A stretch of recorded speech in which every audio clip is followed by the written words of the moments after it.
ദൃശ്യങ്ങളിൽ നിന്ന് വ്യക്തമാണ് അവരുടെ പാത്രങ്ങൾ അവരുപയോഗിച്ചിരുന്ന നാടോടി സംഘം ഉപയോഗിച്ചിരുന്ന പാത്രങ്ങളും അവർ വിരിച്ചു കിടന്ന പേപ്പറും ഒക്കെ നമുക്ക് അവിടെ കാണാം. അതിദാരുണമായ വളരെ ദുഃഖം ജനിപ്പിക്കുന്ന ഒരു കാഴ്ചയാണ്. ഇപ്പോൾ V K Raju Kodungallur DYSP നമുക്കൊപ്പം ചേരുകയാണ്.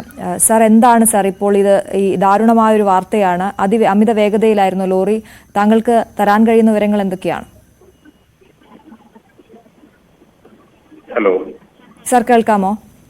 ഓക്കെ. നാട്ടികയിലെ പുലർച്ചെയാണ് ഈ ഒരു സംഭവം ഉണ്ടായിരിക്കുന്നത്. ഒരു തടി ലോറി അമിത വേഗതയിൽ വന്ന് അവിടെ പണി നടക്കുന്ന റോഡിന്റെ അവിടെ കിടന്ന് ഉറങ്ങിയിരിക്കുന്ന മേത്തേക്കാണ് ഈ ലോറി പാഞ്ഞു കയറിയിരിക്കുന്നത്. 5 പേര് മരിച്ച വിവരമാണ് മുന്നിൽ വെച്ചിരിക്കുന്നത്. 6 പേർക്ക് പരിക്കായിട്ട് മെഡിക്കൽ കോളേജിലെ ചികിത്സയിലുണ്ട്.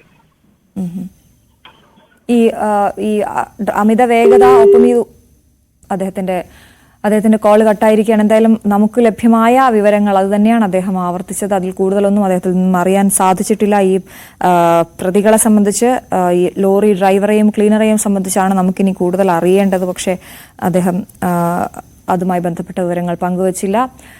എന്തായാലും അതിദാരുണമായ വാർത്തയാണ് രാവിലെ പ്രേക്ഷകരുമായി പങ്കുവയ്ക്കാനുള്ള. 5 പേരാണ്, 2 കുട്ടികളടങ്ങുന്ന 5 പേരാണ് മരിച്ചത്.